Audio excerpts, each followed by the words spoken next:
Dan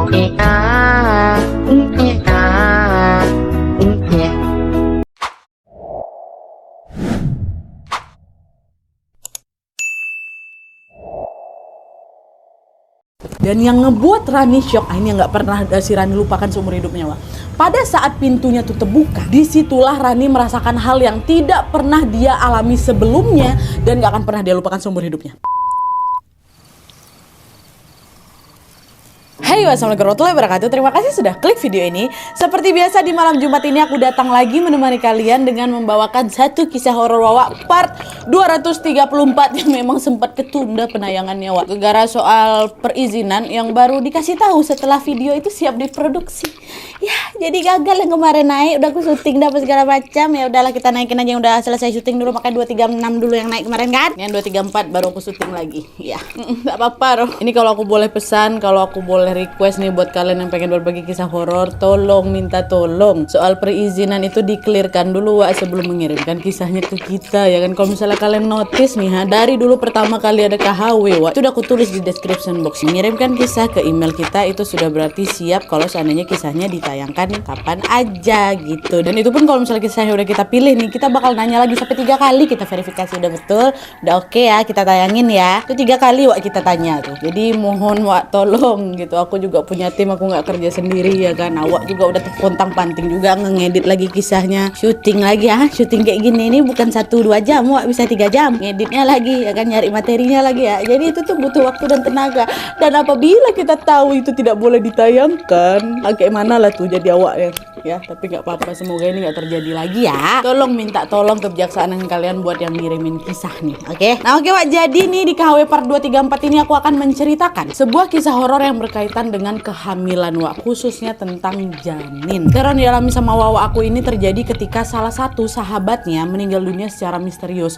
Dan setelah punya usut nih, teror yang menimpa Wawa itu ada hubungannya dengan kesalahan besar yang pernah dilakukan sama sahabatnya tadi semasa dia itu masih hidup gitu loh. Nah karena kesalahan itulah sahabatnya itu jadi kayak nggak tenang, Wak, dan kayak meminta bantuan gitu supaya dia bisa dipulangkan tanda kutip ya, ke alam dimana seharusnya dia berada. Nah penasaran dengan kisah selengkapnya? Jadi tanpa berlama-lama kita langsung masuk aja ke ceritanya. Check it out. Tapi tunggu sebentar, Wak. Sebelum aku masuk ke kisahnya, aku mau sampaikan satu informasi penting nih buat Wawa kesayangan aku semua. Karena di sini aku pengen makin deket dan sharing lebih banyak dengan kalian. Aku mau mengundang kalian untuk bergabung di YouTube membership Nadia Omara.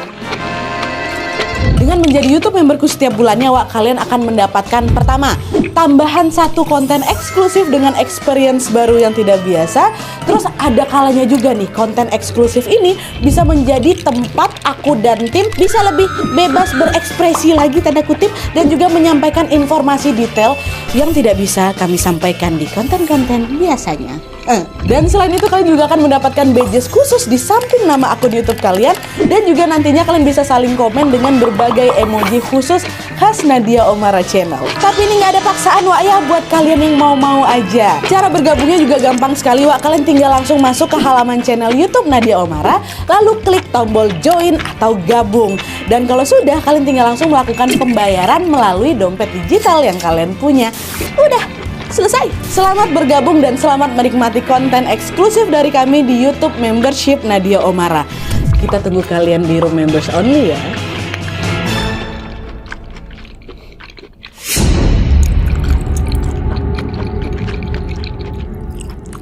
Oke, jadi kisah yang akan diceritakan malam ini dikirim sama Wawa kita yang bernama Rani dari Bandung. Halo Rani. Nah, jadi pengalaman horor ini terjadi pada tahun 2007 lalu pada saat si Rani ini masih bersekolah kelas 2 SMA, Wak. Sekarang Rani udah berusia 33 tahun dan juga sudah berumah tangga. Dan by the way nih, mohon maaf karena memang kisah ini cukup sensitif, Wak, menurut kami. Atas permintaan Rani juga, semua tokoh di sini udah aku samarkan ya namanya ya. Jadi, sedikit informasi tentang Rani, Wak. Jadi Rani ini adalah anak tunggal dari pasangan suami istri yang bernama Pak Asep dan juga Bu Ratna. Sejak dia berusia 7 tahun, Wak, Rani ini sudah berteman baik dengan salah satu anak tetangganya namanya Tami. Tami ini juga sama, Wak, kayak Rani. Dia juga anak tunggal dan usianya sebaya juga sama Rani. Cuman si Tami ini lebih tua 3 bulan lah gitu. Nah, karena memang sama-sama terlahir sebagai anak semata wayang, tetanggaan pula ya kan. Rani sama Tami ini pun langsung cepat, Wak, akrab dan selalu menghabiskan waktu mereka untuk bermain bersama dari kecil, dari umur kami 7 tahun ya dia. Dan gak cuma bermain aja, Wak, mereka ini juga bersekolah di tempat yang sama sejak mereka dari SD, SMP sampai ke SMA. Nah, karena seringnya bersama ini, wah, hubungan mereka tuh bukan cuma sekedar teman aja, melainkan tuh sudah seperti saudara kandung sendiri gitu loh. Bahkan nih, Wak ya, Bu Ratna, ibunya Rani tuh sampai-sampai menganggap si Tami ini juga macam anak dia sendiri gitu. Sayang kali mama aku sama si Tami ini, Nadia. Dia sering mengizinkan Tami buat nginap di rumahnya dan juga tidur berdua di kamarnya si Rani. Pokoknya dekat kali, Wak, mereka ini. Nah, awalnya kehidupan Tami sama Rani berjalan normal seperti remaja pada umumnya. Sampailah pada suatu hari, Wak, ada sebuah masalah yang menimpa keluarganya Tami dan juga berpengaruh sangat fatal pada kondisi mentalnya si Tami. Jadi nih, ketika Tami berusia 16 tahun, ibunya yang namanya Bu Dedeh ini memergoki suaminya berselingkuh, Wak, sama wanita lain. Nah, nggak terima sama pengkhianatan itu, Bu Dedeh ini pun akhirnya menggugat cerailah suaminya karena dia juga ingin mengakhiri pernikahannya. Setelah resmi bercerai, Bu Dedeh ini pun lalu memutuskan untuk bekerja sebagai tenaga kerja wanita atau TKW di Hong Kong demi bisa menafkahi anak semata wayangnya itu, yaitu si Tami. Hak asuh anak jatuhnya ke ibunya, Wak. Jadi dia harus bekerja juga lah ini kan. Nah, waktu itu Tami tetap tinggal di Bandung, mamanya aja yang pergi ke Hong Kong karena kan si Tami juga udah dianggap cukup besar lah karena kelas 2 SMA waktu itu, karena dia bisa lah dia ngurus dirinya sendiri gitu kan. Akhirnya juga sebelum berangkat ke Hong Kong nih, Bu Dedeh itu sempat berpesan sama Bu Ratna, mamanya Wawa ini. Dia bilang, Bu Ratna, saya nitip Tami ya, minta tolong awasin dia selama saya kerja di Hong Kong. Kalau misalnya ada apa-apa tolong kabari saya ya, Bu ya, kata Bu Dedeh. Oh iya, Bu, pasti udah, kamu tenang aja, saya bakal jaga Tami dengan baik. Pokoknya Bu Dedeh jangan khawatir lah gitu, kata Bu Ratna. Udah lah, akhirnya berpamitan lah mereka, berpisah. Setelah berpamitan, Bu Dedeh pun segera langsung bergegas pergi ke Hong Kong. Tami tinggal lah itu di rumah sendirian. Nah, di sisi lain, Wak, setelah ditinggal sama ibunya itu merantau, Tami tuh selalu terlihat murung, gegara dia sedih. Nah, melihat sahabatnya itu murung, Rani pun berusaha keras lah itu untuk menghibur si Tami ini supaya dia nggak sedih lagi gitu kan. Dia baru aja cerai mama bapaknya, terus mamanya juga langsung pergi nih buat hidupin dia, kan tuh ya sedih lah si Tami ini, Wak. Dan nggak cuma Rani aja, Wak, Bu Ratna ini juga selalu mendukung Tami supaya dia kembali bisa kayak dulu lagi gitu. Pun kalau misalnya apa-apa ya cerita aja lah sama kami gitu, jangan kau pendam sendiri gitu kan. Tapi sayangnya upaya itu belum bisa menghilangkan kesedihan di hatinya Tami sepenuhnya, Wak. Dan parahnya lagi, semakin hari sikapnya Tami ini mulai bersikap berbeda dari biasanya. Dimana akhir-akhir itu Tami itu jadi sering jaga jarak gitu loh, Wak, sama Rani sama Bu Ratna juga. Seolah-olah dia ini sedang ingin menghindar sama kami, kata si Ratna, kata Rani. Nah, menyadari ada yang tidak biasa dengan Tami, pada suatu hari Rani nanya lah kan, Tami, kenapa kamu kok akhir-akhir ini jarang nginap di rumah aku, jarang main juga ke rumah aku, apa aku ada salah sama kamu, kata si Rani kan. Terus Tami jawab, enggak kok, enggak apa-apa kok, aku cuma lagi pengen sendiri aja, Rani, kata. Oh, ya udahlah kalau gitu. Nanti kalau misalnya kamu butuh sesuatu kabarin aku, jangan sendirian kamu. Aku selalu ada kok buat kamu, kata si Rani kayak gitu. Iya, makasih, kata si Tami kayak gitu kan. Nah, terus karena Tami ini ingin berjarak, Rani pun juga ikut memberi jarak juga lah pada pertemanan mereka sampai Tami ini bisa ngerasa agak baikan lagi. Jadi si Rani kayak ngasih, ya udah aku mau sendiri dulu, nggak apa-apa lah kayak gitu kan, sampai nanti ada waktu ditentukan kita main lagi ya gitu kan. Nah, saat itu jadi mereka jadi jarang tegur sapa dan mulai menjalani hidup mereka secara sendiri-sendiri nih. Jadi udah nggak bareng-bareng kayak dulu lagi. Kami dengan kesibukannya, Rani pun akhirnya dengan kesibukannya juga. Hari pun berlalu hingga tanpa terasa mereka sudah tidak saling menyapa selama beberapa minggu. Itu paling lama kami nggak saling tegur sapa kan. Nah, di titik ini entah kenapa Rani itu ngerasa bahwa Tami ini jadi semakin menjauh dari dia. Udahlah, kemarin jauh, ini makin jauh lagi, bukan makin dekat. Dan selain itu ada yang janggal juga nih sama tingkah laku Tami. Dimana akhir-akhir itu dia tuh tiba-tiba jadi nggak masuk sekolah gitu loh, nggak masuk sekolah tanpa alasan yang jelas. Entah dia sakit atau dia ada urusan, nggak tahu lah Rani. Pokoknya udah mulai nggak masuk sekolah. Nah, meski mereka ini sedang berjarak, Wak, ya lama-lama Rani juga khawatir lah sama keadaan si Tami kan.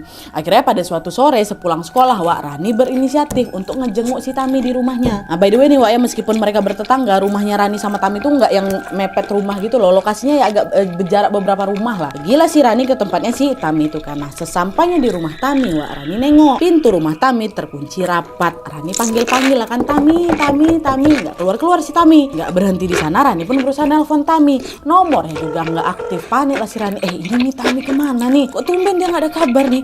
Di rumah pun dia nggak ada. Nah, setelah dicari-cari kemana-mana nggak ada, Rani pun terpaksa pulanglah ke rumahnya dengan perasaan khawatir. Mana lah ini kawan aku kan. Sehari 2 hari setelah dicari sama si Rani, Wak, Tami ini belum juga menampakkan batang hidungnya. Dan selain itu tidak ada juga satu orang pun yang tahu kemana si Tami ini berada. Ditanya mau warga, nampak Tami nggak? Nampak Tami nggak? Enggak, kami nggak nampak. Udah lama beberapa hari nggak nengok si Tami, kata warga juga kayak gitu. Akhirnya selang beberapa hari kemudian, Wak, setelah dia menunggu berhari-hari itu, Rani pun ketemulah sama Tami. Tapi situasinya nggak biasa. Jadi ceritanya pada hari Sabtu malam nih, malam minggu, Rani nggak sengaja lewat di depan rumahnya Tami. Ya. Nah dari luar Wak Rani nengok semua lampu di rumahnya Tami itu full menyala, seolah-olah menandakan bahwa ada orang nih di dalam. Sebelumnya mati. Ya apa jangan-jangan si Tami udah pulang ya? Cobalah aku cek dulu, kata si Rani kan. Dah lah tuh Rani waktu ngetok pintu nggak ada jawaban. Waktu dibuka ternyata nggak dikunci. Nah waktu pintu kita buka Wak, disitulah Rani nih nengok. Tami nih lagi melakukan hal yang tidak pantas lah pokoknya sama laki-laki asing. Gak tahu sini laki-laki ini siapa nggak? Astagfirullahaladzim, kata si Rani. Nengok orang tuh lagi kayak gitu. Ngapain kalian? Kata si Tami, kata si Rani kan. Nah denger teriakan Rani, Tami kaget kan langsung. Apa tuh? Apa tuh? Dengar teriakan Rani, Tami jadi nggak kalah kaget lah kan. Dia pun langsung lawak menghentikan aktivitasnya itu kan. Gak lama dari situ Tami pun bergegas langsung nyamperin si Rani. Rani kok tumben kamu kesini ngapain nih? Aku lagi sibuk, udah kamu pulang aja lah dulu, nanti aku nyusul ke rumah kamu ya, kata si Tami kayak gitu. Panik Tami juga. Kok ngapain? Udah aku pulang aja lah dulu, nanti aku ke rumah kau, kata si Tami lagi. Kok nggak usah macam-macam gue ya. Iya pulang aja lah aku dulu. Ada yang mau ngomongin sama kau Tami, kata Rani lagi kayak gitu kan. Iya udahlah aku balik dulu. Dan Rani pun akhirnya balik lagi. Jadi dia nampak si Tami lagi kayak gitu sama laki-laki yang nggak tahu itu siapa. Dan setelah ditunggu di rumah, akhirnya betulan Tami datang nih ke rumahnya si Rani. Dan sebelum aku buka suara, Tami itu langsung menceritakan apa saja yang terjadi sama dia beberapa hari belakangan. Langsung buka suara si Tami. Nah disitulah Tami mengaku bahwa selama ini dia tuh nggak masuk sekolah gara-gara dia sengaja bolos demi bermain sama circle pertemanan yang baru. Nah circle pertemanan barunya ini merupakan remaja-remaja yang kesepian juga setelah kedua orang tua mereka ini bercerai. Dia ketemu nih ada macamnya ya circle yang keluarganya cerai semua lah Dan selain itu Tami juga bilang kalau laki-laki yang ditemui Rani tadi itulah pacar aku katanya kayak gitu. Nah dengar penjelasannya si Tami, Rani bilang, aku nggak ngelarang kau berteman sama siapa aja Tami, tapi hati-hatilah dalam bergaul. Toh berapa kali juga aku bilang kau tuh nggak sendirian, aku ada, mamaku juga ada, kami berdua tuh bersedia loh dengerin curhatanmu. Kami jawab lagi, udah kamu nggak usah khawatir, aku nggak apa-apa kok, teman-temanku tuh orangnya baik-baik, maksudnya circle dia yang baru nih. Ya tapi kau harus ingat, kami tuh tetap ada sama kau cerita-cerita sama kami juga lah. Nginap ke rumah aku, cerita kok semuanya, iyalah nantilah kapan-kapan, gak sih? Tami lagi kayak gitu. Nah setelah mengobrol banyak hal, Tami pun segera berpamitan pulang dan berjanji akan kembali bersekolah mulai besok. Kok sekolah besok? Oh ya kata si Tami gitu. Tapi keesokan harinya Tami mengingkari janjinya. Dia nggak masuk sekolah dia tanpa alasan yang jelas juga. Alpa aja bolos lagi, nggak tahu juga di kemana nih. Dan kali itu dia nggak bolos 1-2 hari Tami membolos sekolah selama berminggu-minggu. Sampai kemudian pada suatu hari Tami ini datang lagi ke rumahnya Rani dengan membawa sebuah kabar yang sangat mengejutkan. Di situ Tami mengaku bahwa dia sedang berbadan 2 atau hamil. Tapi pacarnya nggak mau tanggung jawab. Dengar itu shock lah aku Nadia. Astagfirullahalazim Tami. Kok bisa aku jadi kayak gini nih Kok nggak kasihan sama ibumu Dia tuh rela lo kerja di luar negeri demi nafkahin kau di sini malah kayak gitu pula. Di situ Tami pun udah nggak bisa ngomong apa-apa lagi Nadia. Dia nangis kan, macam mana nih aku kayak gimana nih. Udah aku tenang dulu kata si kata Rani berusaha untuk menenangkan. Dan setelah tenang dia pun memutuskan untuk mengakui hal ini kepada ibunya bahwa Bu saya sudah hamil di luar nikah. Nah mendengar kabar itu Bu Dedeh ibunya langsung lemas juga saking kecewanya dia sama perilaku Tami. Tapi meskipun begitu Bu Dedeh ini nggak menghakimi anak perempuannya itu dan beliau malah meminta Tami ini untuk udah kau lanjutkan aja kehamilannya. Apa yang sudah terjadi ya udahlah biarkan aja terjadi, tapi jangan sampai kamu berbuat salah untuk kedua kalinya. Jangan kau gugurkan. Nah itu kata Bu Dedeh kayak gitu Nah setelah ibunya ini tahu kondisi yang sebenarnya, Tami pun jadi agak ngerasa lega lah gitu dan dia sudah mulai berdamai dengan keadaannya Tapi meskipun sudah tertimpa ujian sebesar itu, kebiasaan buruk Tami itu dia seolah tidak bisa dihentikan. Dimana dalam kondisi yang masih hamil muda itu Tami ini masih sering juga keluyuran ke rumah. Pun dia juga perginya berhari-hari nggak ngasih tahu si Rani juga. Pokoknya udah tiba-tiba pergi ke rumah hilang aja, dia nggak ada di rumah aja gitu loh. Dia lagi hamil nih. Nah dah gitu kan. Singkat cerita hari pun berlalu dan tanpa terasa usia kandungan Tami ini sudah memasuki umur 7 bulan Pada suatu sore Tami menemui si Rani sambil berpamitan dan dia mengatakan kalau dia ini mau pindah rumah Nadia untuk tinggal bersama tantenya. Adalah di kota dekat di Jawa Barat juga lah pokoknya. Kata Tami dia tuh sengaja pindah gara-gara supaya ada yang ngurusin dia sama juga ngurusin bayinya nanti ketika sudah lahir. Nah denger itu sebenarnya aku sedih kali Nadia, tapi ya udah. Di sisi lain juga aku ngerasa ini adalah jalan terbaik yang harus ditempuh sama Tami untuk saat itu ya kan, dia lagi hamil. hamil. Dia mungkin udah gak nyaman sama keluarga aku mungkin ya, kata gitu tuh. Ya udah, dia pergilah ke tantenya. Memang keluarga sendiri itu juga mungkin pesan dari Bu Dede. Tapi siapa sangka Wak, ternyata itu menjadi momen pertemuan terakhir di antara Tami dan Rani. Karena memang tidak lama dari situ ada sebuah kabar mengejutkan yang menimpa Tami. Nah itulah, dari tadi kisahnya tentang kerasnya kehidupan Tami ini kan. Nah, ini masuk nih ke horor.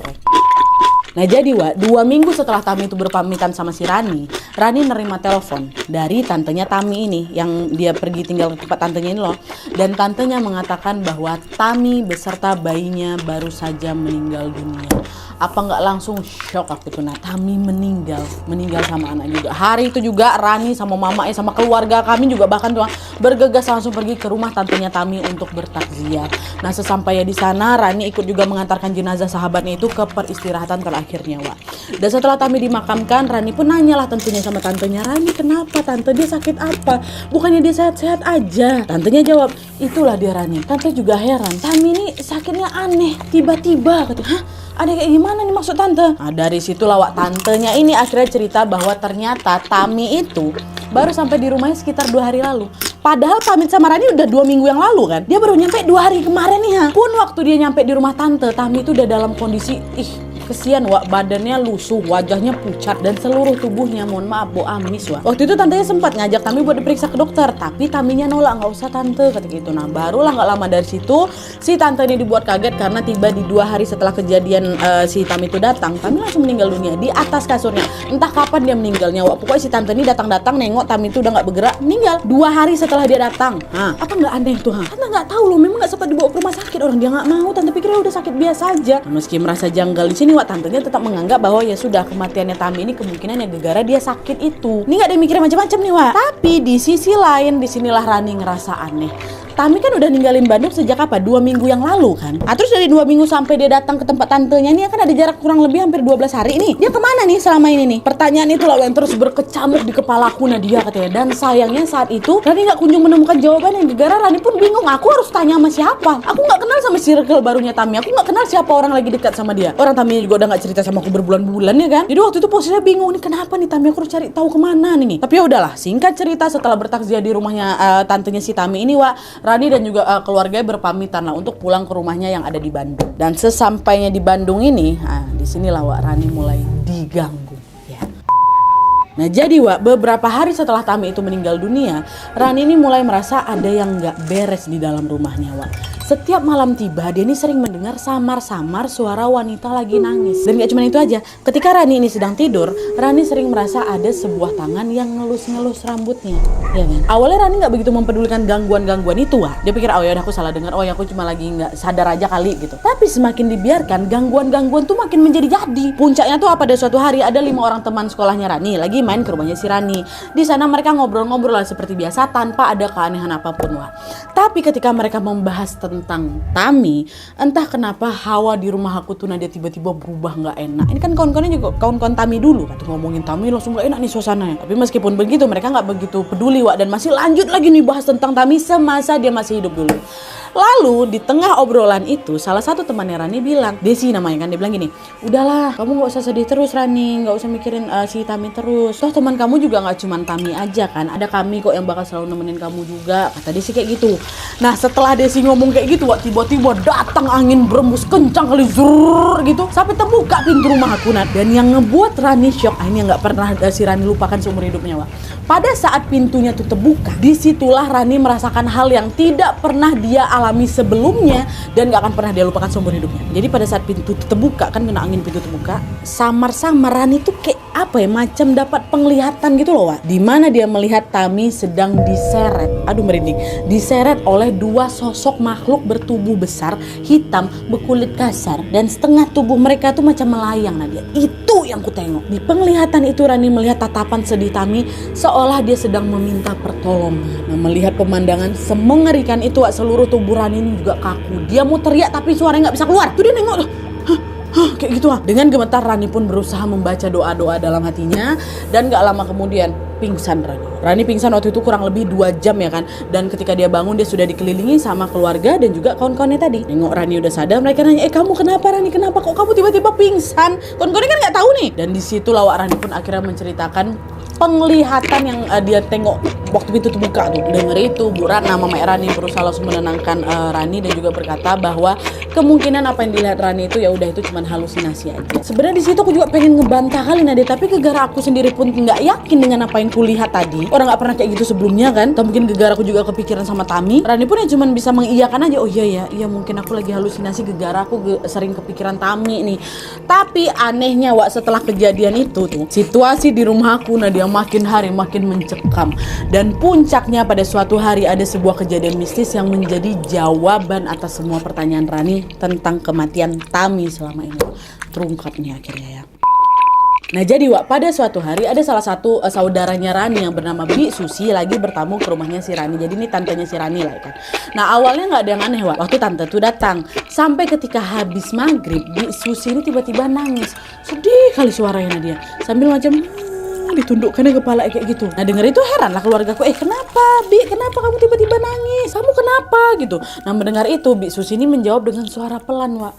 Aku bukan Susi, aku Tami. Tolong Tami belum meninggal kayak gitu. Di situ aku sama keluargaku tahu Bi Susi ini lagi kesurupan arwahnya Tami. Bi Susi ini nggak kenal loh sama Tami. Kok bisa dia ngomong aku Tami gitu? Dengan gemetar Rani pun berusaha mendekat ke arahnya Bi Susi sambil bilang, Tami, astagfirullah Tami, ini betulan kamu Tami. Kenapa kamu bisa kayak gini? Kenapa kamu ganggu bibiku? Mendengar itu, sosok Tami yang merasuki Bi Susi ini tidak merespon apa-apa. Wah, dia malah bilang, Tami pengen pulang. Kata dia kayak gitu. Gitu terus berkali-kali, Tami pengen pulang. Dan selang beberapa saat kemudian Bi Susi ini pun jatuh pingsan. Nah, khawatir terjadi apa-apa sama Bi Susi, ayahnya Tami ini berinisiatif untuk memanggil salah satu orang pintar yang ada di kampung mereka. Wah, kita sebut aja lah namanya Mbah Nanang ya. Panggillah Mbah Nanang. Sesampainya di rumah Rani, Wak, Mbah Nanang ini meminta Rani untuk mengambil bawang putih sama juga bawang merah. Udah dibawa, langsung digosokin tuh ke jempol kakinya Bi Susi. Nah di saat Rani lagi gosok-gosokin bawang ini, Mbah Nanang ini memegang ubun-ubun si Bi Susi ini sambil membaca doa. Gak lama setelah itu, Bi Susi yang tadinya pingsan akhirnya kembali siuman Wak, dan udah gak kesurupan lagi nih, udah balik ke normal dia. Tapi meskipun Bi Susi ini sudah pulih, Rani sama keluarga pasti masih penasaran dengan apa yang terjadi sama Tami nih. Di situ Bu Ratna yang nanya ke Mbah ini kira-kira Tami ini kenapa? Tadi dia bilang dia minta diantarin pulang, maksudnya gimana nih Mbah? Kata Bu Ratna kan. Dengar pertanyaan tadi Wak, dari penglihatan yang Mbah Nanang ini, akhirnya Mbah Nanang bercerita bahwa sebenarnya Tami itu sudah berkali-kali berusaha untuk menggugurkan kandungannya Wak, sejak pertama kali dia ketahuan hamil. Kata dia sering minum alkohol, obat-obatan terlarang, bahkan juga melakukan olahraga berat supaya janinnya itu bisa digugurkan. Tapi meskipun segala upaya sudah dicoba, anak yang dikandung sama Tami ini tetap kuat Wak, dan dia tidak bisa digugurkan gitu. Tapi di situ Tami itu udah mulai frustasi Wak, aku benci sama anak ini, aku kesal gara-gara bapaknya nggak mau tanggung jawab. Walaupun dia sudah dapat dukungan sama mamanya Wak ya, tapi dia itu tetap nggak mau sama anak ini. Nah ketika Tami sedang frustasi dengan kehamilannya itu, di saat yang sama salah satu teman Tami yang dari circle barunya itu ngajak dia pergi ke dukun langganan ya. Buat apa? Buat menggugurkan kandungan. Dukun langganan loh, berarti kan sebelum dia pernah kesana kan, ini kawan di circle barunya nih. Jadi kayak ya udahlah, pucuk dicinta ulam tiba, karena memang dia ini sudah berambisi untuk menghilangkan nyawa bayinya. Ya udah, Tami pun mengiyakan ajakan itu Wak. Setelah setuju, Tami sama kawannya, kita sebut aja namanya Irma tadi itu, dia pergilah ke rumah dukun yang dimaksud. Dan sesampai di sana, Tami ini ternyata tidak ditawari untuk gugurin kandungannya Wak, tapi dia itu malah ditawari untuk menjual janin yang dikandungnya untuk dijadikan tumbal pesugihan. Karena waktu itu Tami lagi gelap mata, dia kekengin hilangin nyawa bayinya Wak. Ya udah, dia pun setuju aja. Dan setelah Tami itu setuju, ya udah, dukun itu pun segera langsung melakukan ritual pengambilan janin dengan cara goib. Tapi ketika ritual itu sedang dijalankan, ada salah satu peraturan yang dilanggar sama Tami rupanya Wak. Entah apalah pokok detail peraturannya itu, tapi yang jelas sebagai konsekuensinya nyawa Tami ini juga ikut dijadikan tumbal juga, sebagaimana nyawa bayi yang ada dalam kandungannya. Entah apa kesalahannya nggak tahu nih. Jadi tumbalnya di sini tuh bukan cuma si bayi, si Taminya juga kena. Dan plot twistnya lagi Wak, alasan kenapa si Tami itu nggak nyampe di rumah tantenya tadi itu gara-gara dia lagi di rumah dukun itu untuk melakukan ritual terlarang tulah. Jadi selama 12 hari itu dia ke tempat dukun itu. Nah setelah ritualnya gagal kan ini kan, barulah Tami itu pulang ke rumah tantenya dengan keadaan kayak gitulah. Dia pucat, mukanya lusuh, bau amis deh kayak gitu kan, gara-gara gagal ritual tuh. 2 hari di sana dah langsung nggak bisa terselamatkan dia. Nah kayak gitu. Tapi ini kata Mbah Nanang Wak, dari penglihatan yang Mbah Nanang itu. Nah udah denger kayak gitu kan, Bu Ratna langsung bilang, terus gimana nih Mbah, apa yang bisa kami lakukan supaya arwah Tami ini tenang di alam sana? Kalian tahu Mbah Nanang ngomong apa? Dia bilang gini, sayang kita nggak bisa bantu apa-apa. Karena memang sejak awal Tami ini sudah berniat melakukan perjanjian dengan iblis. Itulah niat buruknya, itulah yang membuat arwah Tami terbelenggu dan dia jadi nggak tenang. Itu kata Mbak Nanang, Wak. Tapi meskipun begitu, Mbak Nanang tetap menyarankan Rani dan juga Bu Ratna untuk terus mengirimkan doa kepada Tami, Wak. Karena siapa tahu dengan kekuatan doa Tami itu bisa terbebas dari cengkraman iblis yang membelenggunya. Tapi itu tadi keterangan dari penglihatan yang Mbah Nanang, Wak ya. Ini bukan fakta yang tadi aku bilang ya. Cuman kalau misalnya dilihat dari timeline-nya, kata Rani kayak ngerasa kok ada kaitannya ya Nadia. Karena Tami sempat hilang nih 12 hari. Terus balik-balik kondisinya kayak gitu. Terus 2 hari kemudian dia meninggal. Udah meninggal dia gentayangan. Nah dari situlah Rani itu menilai sepertinya ada sih. Atau sepertinya apa yang terjadi dengan Tami ini ada kaitannya dengan apa yang dilihat sama si Mbah itu. Dengan perjanjian iblis itu. Tapi juga wallahu alam bisawab, Wak ya. Semua kembali ke kepercayaan kalian masing-masing. Dan gimana juga menurut kalian apa yang terjadi sama Tami sebenarnya. Oke, Wak, jadi itu tadi rentetan kejadian horor yang dialami sama Rani. Selain horor, tentunya kisahnya itu betul-betul sedih kali kan, Wak. Aku tuh malah gak kebayang gimana sedihnya Bu Dedeh tuh loh. Dia udah rela nih ngerantau ke luar negeri ya kan. Rela mencari nafkah demi masa depan anaknya.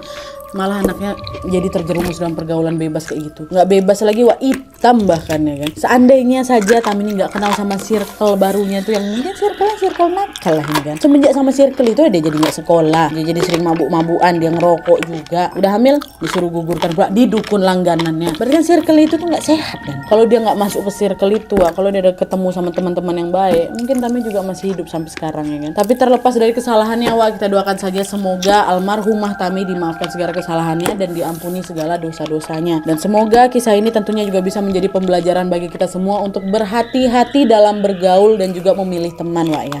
Kuatkan iman. Karena kalau nggak kuat iman, ya Allah, kita bakal mudah terjerumus ke lembah hitam tua seperti apa yang dialami sama si Tami. Semoga Allah Subhanahu wa taala selalu menjaga kita semua dimanapun kita berada. Amin ya rabbal alamin.